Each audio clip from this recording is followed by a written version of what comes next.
जय श्री कृष्ण आप सभी को। Shrimad Bhagavad Gita the mind Guru series question number 14 में मैं प्रीति चिंडक आप सभी का स्वागत करती हूँ। आज का प्रश्न हमसे पूछा है शाहपुर से प्रशांत जी ने। देखते हैं प्रशांत जी क्या पूछना चाहते हैं। प्रशांत जी पूछते हैं, क्या हमेशा सीधा रहना सही है? बहुत बार ऐसी स्वभाव की वजह से अपने ही लोग हमें टेकन फॉर ग्रांटेड लेते हैं तथा हमारे मान सम्मान भावनाओं का भी ध्यान नहीं रखते। ऐसे में गीता के अनुसार हमारा स्वभाव आचरण कैसे होना चाहिए? पूछा गया यह प्रश्न बहुत ही गहरा है और परिस्थिति सापेक्ष है। देखते हैं श्रीमद् भगवत गीता इस पर क्या उत्तर देती है। गीता के 13वें अध्याय के 7 से 11 तक के श्लोक में भगवान हमें यहाँ पर आदर्श स्वभाव वालों के गुण बताते हैं। भगवान कहते हैं, अपने में मानीपन का अभाव होना, मतलब मैं मान्य हूँ, मैं ही श्रेष्ठ हूँ, इन सब चीजों का अभाव होना तथा अपने से बड़े श्रेष्ठ ऐसे संतों के सानिध्य में रहना, उनका मान सम्मान बढ़ाना।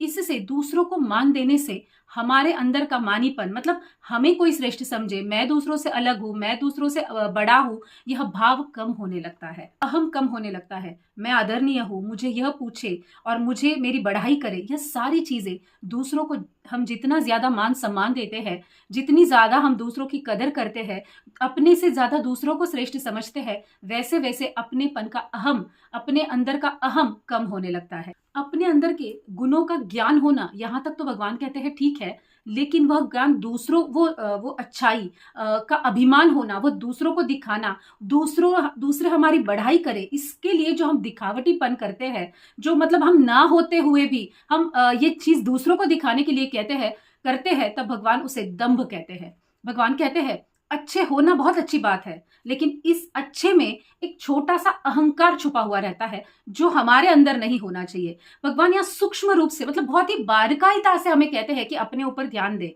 हम अच्छे हैं, यह भाव होना, और हम ही अच्छे हैं, दूसरे अच्छे नहीं है, दूसरों में ये अवगुण है और मुझ में ये गुण है, इस तरह का भेद होना भी भगवान कहते हैं अभिमान का लक्षण है।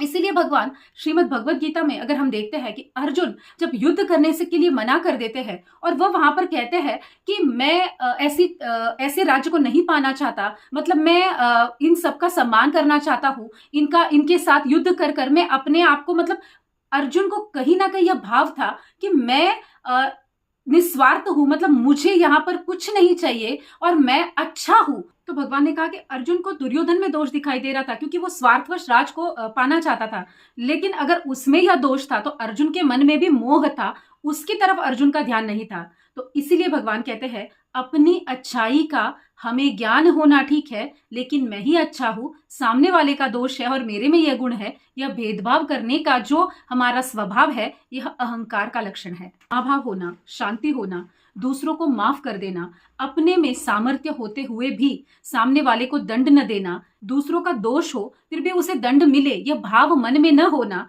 यह सभी भगवान कहते हैं शांति में आता है। ठीक है, शरीर मन वाणी में सरलता होनी चाहिए, मतलब शरीर मन वाणी से कोई गलत कार्य ना हो सके। जैसे शरीर की सरलता यह कहलाती है कि अकड़ न होना, ऐठ में न रहना, मतलब सरल भाव होना, स्वाभाविकता से जीवन जीना, यह शरीर की सरलता है। अब मन की सरलता भगवान कहते हैं कि ईर्ष्या द्वेष और हमारे अंदर छल कपट यह सब न होना, मतलब दूसरों का हमेशा अच्छा हो, यह शुद्ध भाव मन में होना, यह मन की सरलता है।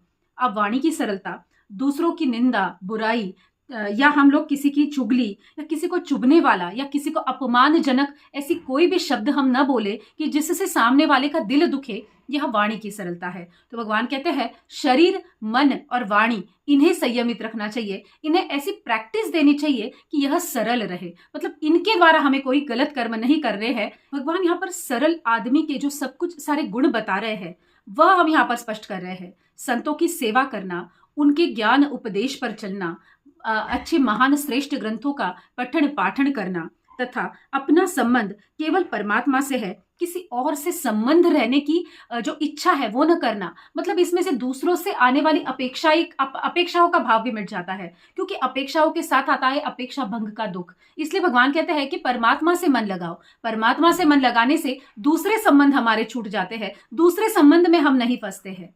अच्छा विद्या ज्ञान देने वाले संतों के संग में रहना और हमेशा अच्छे ग्रंथों का पठन पाठन करना, ये सभी मन को और शरीर को और व्यक्ति को सरल रखने के उपाय भगवान बताते हैं। भगवान तीसरे अध्याय के 35वें श्लोक में कहते हैं, अपने कर्मों के प्रति प्रामाणिक तथा दृढ़ रहो। कर्तव्य उसे कहते हैं जिसे सुगमता पूर्वक यानी सहजता से कर सके तथा जिसमें कोई भी निजी स्वार्थ न रहे। अब हर एक का कर्तव्य कर्म अलग है, वर्ण आश्रम आदि के अनुसार हर एक का कर्तव्य अलग है, लेकिन उद्देश्य केवल एक ही होना चाहिए, जो है परमात्मा प्राप्ति का।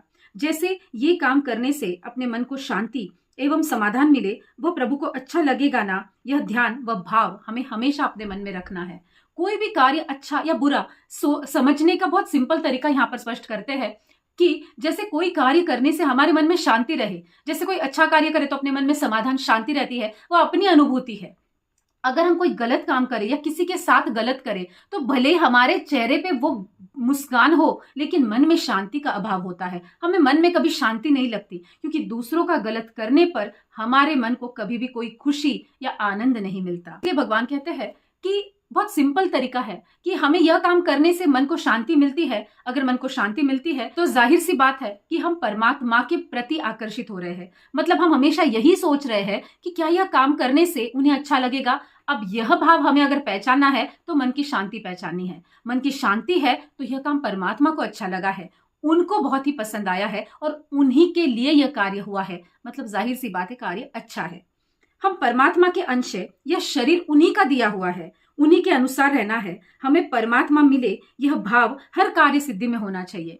हमारा कनेक्शन हमें सीधा परमात्मा से जोड़ना है, ना कि यहाँ संसार की वस्तुओं में फंसना है। भगवान से कनेक्शन जोड़ने के बाद में जो अनुभूति, जो मन का समाधान, जो शांति, जो सुख मिलता है, वह अवर्णनीय होता है। बहुत ही सिंपल तरीके से भगवान मनुष्य जाति के आदर्श स्वभाव बता रहे हैं। मतलब सरलता भरा जीवन कैसा रहे, बहुत सिंपल करके भगवान हमें समझा रहे हैं। भगवान कहते हैं कि मनुष्य ने खास ध्यान रखना है कि स्वधर्म को अपनाए और परधर्म का त्याग करे। अब स्वधर्म मतलब क्या? स्वधर्म मतलब इसका संबंध आत्मा से है, और आत्मा अमर है, चेतन है, जो कि प्रभु का अंश है। स्वधर्म मतलब मैं परमात्मा का अंश हूं, मैं उन्हीं का वंशज हूं और मुझ में उन्हीं के गुण है, इस भाव का होना। अब जब भगवान के गुण हम में आ गए हैं तो जाहिर सी बात है हम स्वधर्म से चल रहे हैं। मतलब आत्मा को खुशी देने वाले कार्य हम कर रहे हैं, जो स्वधर्म कहलाते हैं। अब परधर्म मतलब शरीर आता है, जो कि पराया है, जो कि नाशवान है, जिसके लिए हम लोग करते हैं, जिसे बड़ाईपन आना, मान अपमान होना, ये सारे शरीर के मतलब परधर्म के प्रति आसक्त होना। मतलब यह शरीर अपना नहीं है, लेकिन हम इसके प्रति आसक्त है, इस शरीर को सुख देने वाली चीजों के प्रति आसक्त है। तो भगवान हमें यहाँ अपने निहित कर्म करने को कहते हैं। उपरोक्त बातों को ध्यान में रखकर भगवान निस्वार्थ कर्म करने को कहते हैं। जो कर्म आवश्यक है उन्हें करना ही चाहिए। कोई भी भावनाओं में फंसकर कर्तव्य से हमें कभी विमुख नहीं होना चाहिए। पूछे गए प्रश्न में लोग हमारे सीधेपन का फायदा उठा रहे हैं, ऐसा जो प्रश्न है, ऐसी जो शंका जताई गई है, उसमें भगवान हमें अर्जुन द्वारा यह समझाते हैं कि जैसे युद्ध समय में अर्जुन अपने परिवारजनों तथा ज्येष्ठ श्रेष्ठ व्यक्तियों के मान सम्मान या उनके प्यार की भावना में फंस कर बोले, मैं युद्ध नहीं करूंगा, मैं यह ऐसे युद्ध करके जीत कर राज्य पाने से ज्यादा तो मैं भिक्षा मांगकर अन्न ग्रहण करना ज्यादा जरूरी, मतलब ज्यादा महत्वपूर्ण समझता हूँ। मतलब अर्जुन का यह कहना था कि मैं इस राज्य के लिए मैं यह युद्ध नहीं करना चाहता, अभी तो मुझे यह राज्य ही नहीं चाहिए, मैं भिक्षा मांगकर अन्न खा लूंगा, लेकिन मैं युद्ध नहीं करूंगा। तब कृष्ण उन्हें बहुत ही अच्छे से यह चीज समझाते हैं कि भगवान यह सुनकर कहते हैं कि भिक्षा मांगकर खाना यह भिक्षुक का स्वधर्म है, यह उसका निहित कर्म है, और तू एक गृहस्थ, मतलब अर्जुन एक गृहस्थ क्षत्रिय है और युद्ध करना उसका कर्म है, उसका धर्म है, और भिक्षा मांगकर खाना यह भिक्षुक का स्वधर्म है, जो कि अर्जुन के लिए परधर्म है। तो दूसरों के धर्म का अपन आचरण में लाना, यह भगवान कहते हैं सरासर गलत है और अधर्म भी कहलाता है। अध्याय के 36वें श्लोक में भगवान अर्जुन ने जब भगवान से कहा युद्ध करने से पाप ही लगेगा, तब भगवान ने कहा धर्ममय युद्ध न करने से तू स्वधर्म और कीर्ति को खोकर पाप को प्राप्त होगा। मतलब जो जो स्वधर्म छोड़ते हैं वो जाहिर सी बात है परधर्म अपना लेते हैं, और वहां पर पाप ज्यादा होता है, मतलब वहां पर गलत कार्य ज्यादा हो जाते हैं, वह कार्य अपितु गलत कहलाते हैं। 18वें अध्याय में भगवान अपने स्वभाव अनुरूप कार्य करने के लिए कहते हैं। जैसे अर्जुन योद्धा है, युद्ध करना उनका स्वभाव भी है, उनका चॉइस भी है और उनका धर्म भी है, लेकिन यहाँ पर अर्जुन युद्ध न करने को कह रहे हैं। इसका मतलब यह अर्जुन का स्वभाव नहीं है, तो अपने स्वभाव के विपरीत जाकर वो कार्य कर रहे हैं। अब यहाँ पर हमें यह बात समझना बहुत जरूरी है, जैसे हम थोड़े टाइम के लिए कोई चीज का स्वांग रच सकते हैं, कोई चीज के एक्टिंग कर सकते हैं कि हाँ हम ऐसे नहीं है, हम वैसे, बट अगर हमारा वह स्वभाव नहीं है तो हम उसे ज्यादा देर तक ले नहीं पाएंगे। वैसे ही अर्जुन का स्वभाव है, योद्धा है तो युद्ध करना है, अगर उसी से वो विमुख हो जाएंगे तो वो ज्यादा देर तक इस स्वांग को, मतलब इस उनके भाव को ज्यादातर संभाल नहीं पाएंगे। कहते हैं अपने स्वभावानुसार ही हमें कर्म करना है, लेकिन उसमें स्वार्थ अंश यानी अशुद्ध अंश, राग द्वेष नहीं होना चाहिए। भगवान ने अर्जुन को युद्ध करने की अनुमति इसलिए दी क्योंकि अर्जुन के मन में राज्य पाने का स्वार्थ नहीं था, कोई अभिलाषा नहीं थी। इसलिए भगवान ने उन्हें अपने कर्तव्य के प्रति जागरूक किया और उन्हें कहा कि अर्जुन, ये तेरे साथ अन्याय हो रहा है और इस अन्याय को खत्म करने के लिए अर्जुन सक्षम थे, लेकिन यह युद्ध करने के लिए वो इच्छुक नहीं थे। इसलिए भगवान ने कहा कि अर्जुन के मन में इस राज्य पाने का या यह राज्य करने का कोई अपना निजी स्वार्थ नहीं था। इसलिए भगवान ने कहा कि स्वार्थ रहित कर्म करना बहुत जरूरी है, और इसीलिए भगवान ने अर्जुन का साथ दिया क्योंकि अर्जुन के मन में कोई स्वार्थ नहीं था, लेकिन अर्जुन कर्मों से विमुख हो रहा था। तो भगवान ने उसे कर्मों के प्रति सतर्क किया और इस युद्ध करने के लिए कहा। मतलब हमेशा शांत रहकर ही हर चीज का जवाब दिया जा सकता है। अगर यह हम सोचते हैं तो यह हम गलत सोचते हैं। अब यह सोचना या यह स्वभाव होना चाहिए, और जो गृहस्थ आश्रमी आदमी है, जो इंसान है, वह ये कभी नहीं कर सकता। यह संतों को शोभा देता है क्योंकि यह उनका स्वभाव गुण है और योग साधना से उन्होंने अपने आप को उतना सक्षम बनाया है। लेकिन गृहस्थ आश्रम के जो व्यक्ति है, उसे अगर यह इस दंभ में रहे कि नहीं मैं सह लूंगा, नहीं मैं ऐसा नहीं करूंगा, मैं निस्वार्थ रहूंगा, तो यह अगर उसकी प्रैक्टिस नहीं है, यह उसका स्वभाव नहीं है और ये उस वातावरण में अगर वो नहीं है, तो यह बहुत ज्यादा दिन तक यह चीज चला नहीं पाएगा। यह उसके पीछे का लॉजिक है। भगवान भगवत गीता बहुत लॉजिकली समझाते हैं, हर चीज का प्रमाण देते हैं भगवान इसमें। इसलिए भगवान समझाते हैं कि स्वभावानुसार कार्य करे, जो अपना स्वभाव है तो वही, इसी से हमें यह कार्य करना है। अब सवाल में यह पूछा है कि हमारे सरलता का कोई फायदा उठा रहा है, मतलब पूछने वाले व्यक्ति को अपनी सरलता का ज्ञान है, लेकिन उससे वो व्यतीत है कि कोई उसे फायदा उठाकर उसका मान सम्मान को व्यथा पहुंचा रहा है या उसे हानि पहुंचा रहा है। इसका मतलब उस आदमी का, उस गृहस्थ आश्रमी का यह स्वभाव नहीं है कि वो सह जाए। इसलिए भगवान कहते हैं कि अपना स्वभाव नहीं है तो नहीं सहना है, लेकिन जवाब हमें संयमता से देना है, नीतिपूर्ण देना है। जब हम निस्वार्थता से अपना कर्म करते हैं, तो जैसे अर्जुन की बागडोर कृष्ण ने संभाली है, तो हमारा भी मार्गदर्शन और हमारी भी बागडोर कृष्ण ही संभालेंगे। पूछे गए प्रश्न में जैसे उन्हें यह चीज से व्यथा है कि दूसरे हमारे इन स्वभावों का फायदा उठा रहे हैं, इसका मतलब कि उन्हें अपने स्वभाव अनुसार कार्य करना है। इस बात का उन्हें ज्ञान है, इस बात का उन्हें तकलीफ भी है। अगर वह इन चीजों का आधार ले कि संत जन ऐसे कहते हैं तो मैं ऐसे कर लूंगा, तो यह बिना प्रैक्टिस के या बिना योग साधना के हो नहीं सकता। गृहस्थ आश्रमी को अपने गृहस्थ के नियम अनुसार ही कार्य करना चाहिए। अब भगवान यहाँ पर जैसे पूछे गए प्रश्न में शरीर मन वाणी की सरलता रखनी है, ऐसा भगवान उत्तर देते हैं कि ऐसा पूछा गया प्रश्न कि मन सरल तो रहना है। हाँ, सरल कैसे रहना है कि शरीर मन और वाणी को सरल रखना है। मतलब इससे हमें कोई कितना भी सामने वाला गलत कर ले, हमें इससे कोई चीज गलत नहीं करनी है, लेकिन यह करते हुए हमें हमारी सीमा रेखा को निहित कर देना है कि उस सीमा का उल्लंघन ना हम कर पाए ना सामने वाला कर पाए। कर हमें कोई बार बार अपमानित करे, हमारा मजाक बनाए और इस चीज से हमें अगर व्यथा हो, अपमान महसूस हो, तो गृहस्थी मनुष्य धर्म का पालन करते हुए स्वार्थ रहित होकर अपने मान सम्मान की रक्षा करनी चाहिए तथा नम्रता पूर्वक ऐसी जगह से, ऐसे व्यक्ति से दूर हो जाना चाहिए, ताकि हम हमारे दायरे में, मतलब हम आहत ना हो। जो हमने सोचा है कि हम मन वाणी और शरीर की सरलता रखेंगे, वह चीज आहत ना हो। इसीलिए हमें वक्त रहते अपने मान सम्मान की रक्षा के लिए भी खड़ा होना है, और अगर हो सके तो हम ऐसी जगह से दूर हो जाए। यहाँ पर मुझे संत श्रेष्ठ ज्ञानेश्वर महाराज जी की एक प्रसंग की याद आ रही है। संत श्रेष्ठ ज्ञानेश्वर महाराज ये 4 भाई बहन थे। इनके माता पिता ने संन्यास लेने के बाद वापस गृहस्थाश्रम में ये लोग आ गए थे, इसीलिए समाज ने इन्हें बहिष्कृत कर दिया था। इस तरह से बहिष्कृत कर दिया कि इनके बच्चों को स्कूल आदि में भी प्रवेश, मतलब अध्ययन लेने के लिए भी इन्हें बहिष्कृत कर दिया, उसकी भी उन्हें परवानगी नहीं दी गई, मतलब उन्हें वंचित रखा गया। तो यह चीज उन्हें बहुत आहत कर गई और समाज से होने वाली अवहेलना में वह ज्ञानेश्वर जी के माता पिता यह सह नहीं पाए और अपनी बच्चों को ये चीज की आहत ना हो और लोगों का अपमान लोग हमारा अपमान भी ना करें, इसके लिए उन्होंने अपने आचार्य की आज्ञा से प्रायश्चित करने के लिए जल समाधि ले ली। माता पिता की इच्छा के अनुसार ज्ञानेश्वर जी मूलतः ही बहुत ज्ञानी थे। पढ़ने के लिए जब वो आचार्य जी के पास गए तो तभी आचार्य जो कठोर और क्रूर थे, उन्होंने बहुत ही अपमानित करके ज्ञानेश्वर जी को वहां से निकाल दिया।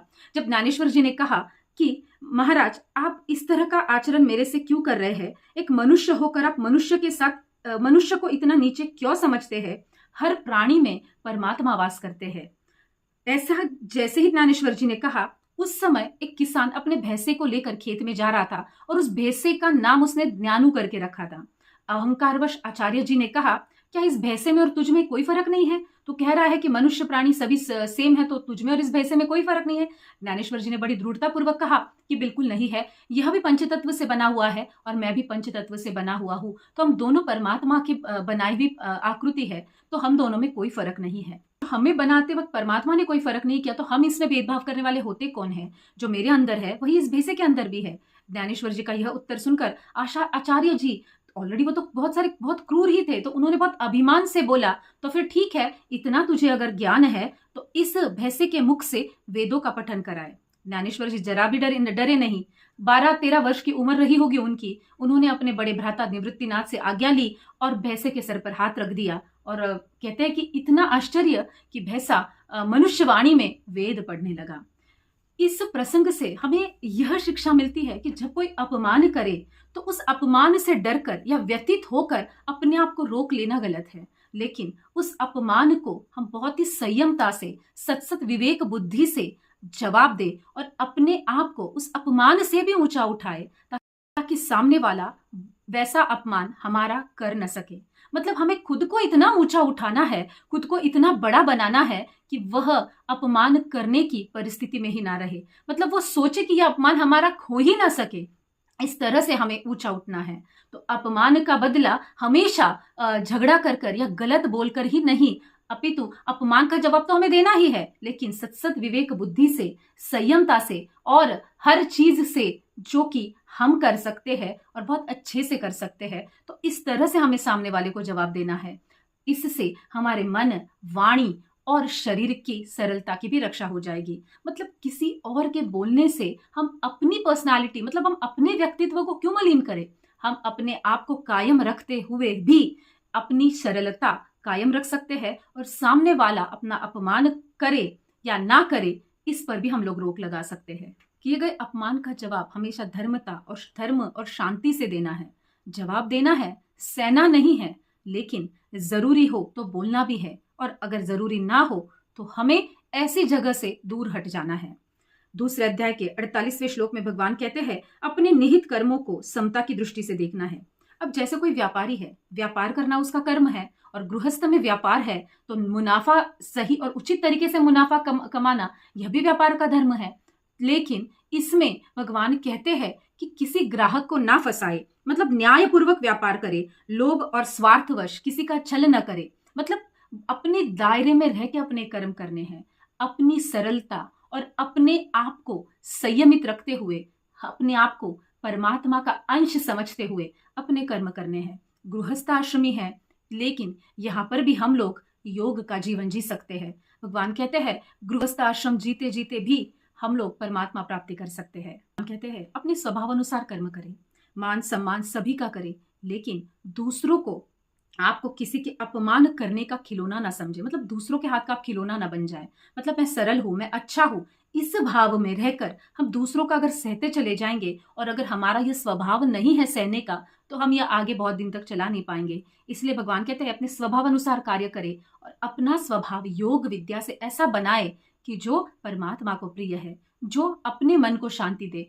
जिस स्वभाव के अनुरूप कार्य करने के बाद हमारे मन में कोई मलिनता न रहे। इसलिए भगवान कहते हैं, स्वभाव ही ऐसा बनाए जिसमें कोई राग, द्वेष, लोभ, ऐसे कोई षड्रिपु न रहे, वो तकलीफ ना दे उस स्वभाव के अनुरूप करने वाले कार्य से।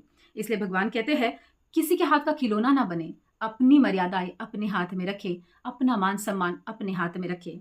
अब गृहस्थ की मर्यादाएं है, स्वभाव है, उसी के अनुसार अपनी मर्यादाओं में रहे, दूसरों को भी अपने प्रति मर्यादाओं का उल्लंघन ना करने दे।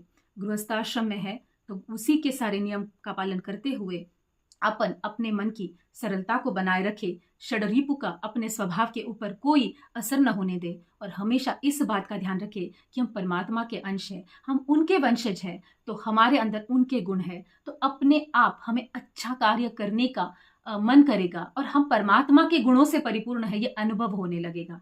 इसीलिए भगवान भगवत गीता में हर कार्य को निहित समझकर स्वार्थ रहित होकर करने के लिए कहते हैं। जैसे अर्जुन का मोह जाल भगवान ने दूर किया और उसे अपने कर्मों के प्रति सतर्क कर कर युद्ध के लिए खड़ा किया, क्योंकि जो जिनके लिए उसका मन में मोह था उनका काम अधर्म का था। इसीलिए भगवान ने अर्जुन को अधर्म के खिलाफ शस्त्र उठाने के लिए कहे। इसीलिए जो सवाल पूछा गया है कि अगर हमारे सरलता का कोई फायदा उठा रहा है तो हमें भी उसे अधर्म समझकर उसके लिए अपने जो भी कार्य हम कर सकते हैं, अगर हम यहाँ पे शस्त्र नहीं उठा सकते हैं लेकिन हम अपने लिए स्टैंड ले सकते हैं और अपनी मर्यादाएं सेट कर सकते हैं ताकि हम व्यथित ना हो और इससे व्यतीत होकर हमारे कर्म ना बिगड़े। इसीलिए हमें हमारी बाउंड्रीज क्लियर करनी है, सेट करनी है और अपनी मर्यादाओं में रहकर हमें सामने वाले को यह चीज समझानी है। तो प्रशांत जी, आपको आपके सवाल का जवाब मिल गया होगा, ऐसी मैं आशा करती हूँ। धन्यवाद।